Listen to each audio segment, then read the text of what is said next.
Hello everyone, welcome to my channel Mounika Rajesh vlogs. ఈ వీడియోలో నేను 7 శనివారాల వ్రతం చేసుకుంటున్నాను అనమాట. సో ఒక వీక్ పూజని చూస్తూ ఉంటారు. అయితే వీడియోలో ముందుకి వెళ్ళడానికంటే కూడా నాకు ఒక క్వశ్చన్ ఉంది. యూజువల్గా ఈ వ్రతం గురించి మా అమ్మకి తెలీదు. నేను ఏ పూజ చేసినా అమ్మని అడిగి చేస్తానన్నమాట. సో ఎలా చేయాలి ఏంటి అన్నీ కూడా యూట్యూబ్లో వీడియోస్ చూసి నాకు తెలిసిన దాంట్లో చేస్తూ ఉన్నాను అనమాట. మోస్ట్లీ అన్ని వీడియోస్లో చెప్పింది ఏంటంటే మనం భక్తితో ఎలా చేసినా కూడా మంచిగానే ఉంటుంది అని చెప్పేసి. కానీ నాకు ఇంకా మిగిలిపోయిన ఒక క్వశ్చన్ ఏంటంటే, చాలామంది 7 శనివారాలు చేస్తే సరిపోతుంది అంటున్నారు. కానీ కొంతమంది మాత్రం వడ్డీ కాసుల వాడు కాబట్టి 8వ వారం కూడా ఎక్స్ట్రా చేయాలి అని చెప్తున్నారు.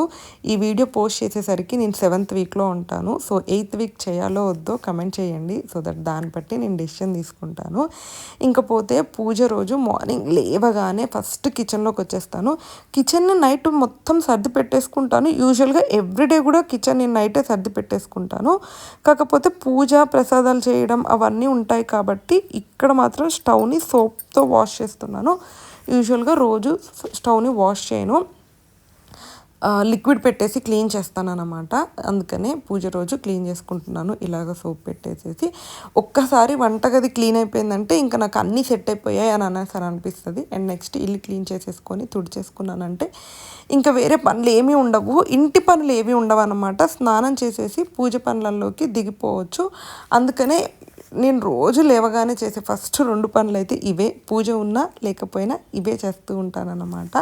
సో ఇంకా ఫ్రెష్ అయిపోయి వచ్చాను. కొంచెం మాయిశ్చరైజర్, మనం ఫ్రెష్గా ఉంటేనే దేవుడికి పూజ అయినా ఏదైనా కొంచెం ఫ్రెష్గా ప్రశాంతంగా చేస్తామని అనిపిస్తుంది. అందుకని నైట్ వేర్ వేసేసేసుకొని ఇక్కడ కొంచెం మాయిశ్చరైజరు అవన్నీ చేసేసుకుంటున్నాను అనమాట. ఈరోజు ఈ వారం అనే కాదు, ఏ వారమైనా కూడా నా పూజ ఒకేలాగా ఉంటుంది. యూజువల్గా అందరూ 7 వీక్స్ పోస్ట్ చేస్తూ ఉంటారు పూజని.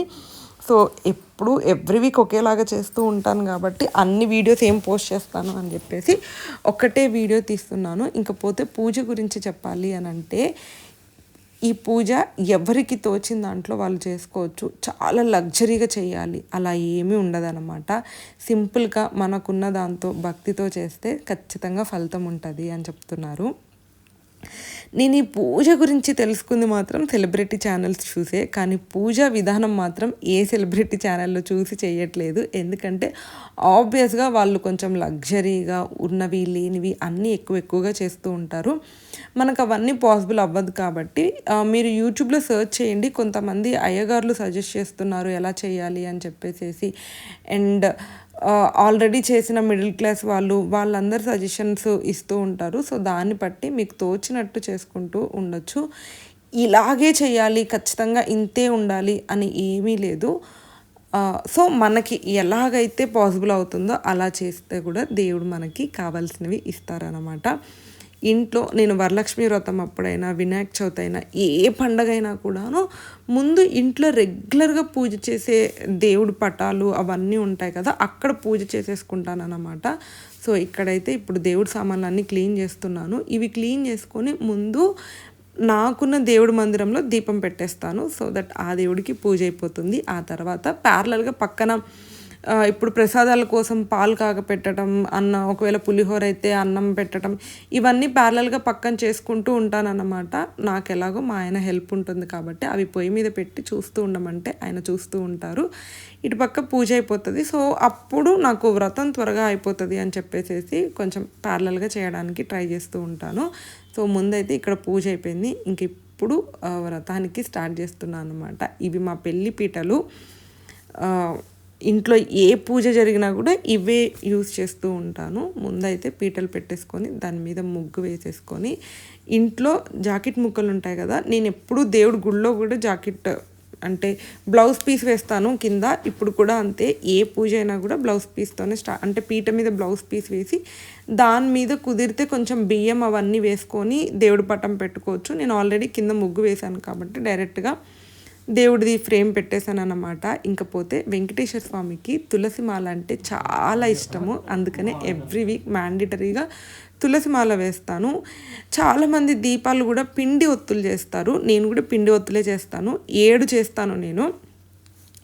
కానీ నేను వినింది ఏంటంటే ఖచ్చితంగా 7 పెట్టాలి, అందరికీ పిండి ఒత్తులు చేయడము, అందులోనూ 7 చేయడము పాసిబుల్ అవ్వదు. 1 లేదా 2 పిండి ఒత్తులతో కూడా పూజ చేసుకోవచ్చు. 7 పెట్టాలి, ఇన్నే చేయాలి అని ఏమీ లేదు. ప్రసాదాలు కూడా అంతే. కొంతమంది 7 శనివారాల వ్రతం కాబట్టి 7 ప్రసాదాలు ఇంట్లో వండి పెట్టాలి అని అనుకుంటారు. అలా ఏం లేదు. నేనైతే యూజువల్గా పూజ అంటే పులిహోర అవన్నీ ఉంటాయి కాబట్టి పులిహోర కూడా 7 వీక్స్ ఏం చేయలేదు. మ్యాండేటరీగా నేను చేసింది ఏదన్నా ఉంది అంటే స్వీట్.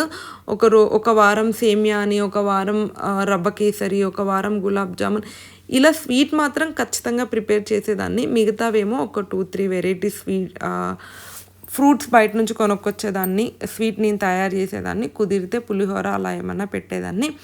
ఇంకపోతే వడపప్పు, పానకం ఇవన్నీ రెగ్యులర్గా పూజ అంటే ఎలాగో చేస్తాం కాబట్టి అలా అన్నిటినీ ఇంక్లూడ్ చేసి ఒక 5-6 పెట్టేదాన్ని. కానీ కౌంట్ చేసి ఖచ్చితంగా 7 ఉండేలాగా ఎప్పుడూ చేయలేదు. నాకు తోచిన దాంట్లో, నాకు కుదిరిన దాంట్లో చేసి భక్తిగా మనస్ఫూర్తిగా పూజ చేసుకునేదాన్ని. పూజలో కూడా చాలామంది ఎంత పూజ చేసుకున్నా కూడా అరే ఇది చేయలేదు, అది మిస్ అయిందేమో అని ఫీల్ అవుతూ ఉంటారు. అలా ఎప్పుడూ చేయొద్దు. మనం భక్తితో ఎలా చేసినా కూడా స్వామి అనుగ్రహిస్తారు. కాబట్టి మనకి ప్రశాంతంగా కూర్చొని దేవుడి ముందు మనసులో ఉన్న కోరికని గట్టిగా కోరుకొని మనకి ఏదైతే తోస్తుందో దాంతో చేస్తే సరిపోతుంది. నాకు రాజేష్కి ఇద్దరికి కూడా పెద్దగా మంత్రాలు అలాంటివి ఏవి రావు. ఒక వీడియో ఉంటుంది, దాన్ని చూసి పూజ చేసేసుకుంటున్నాము.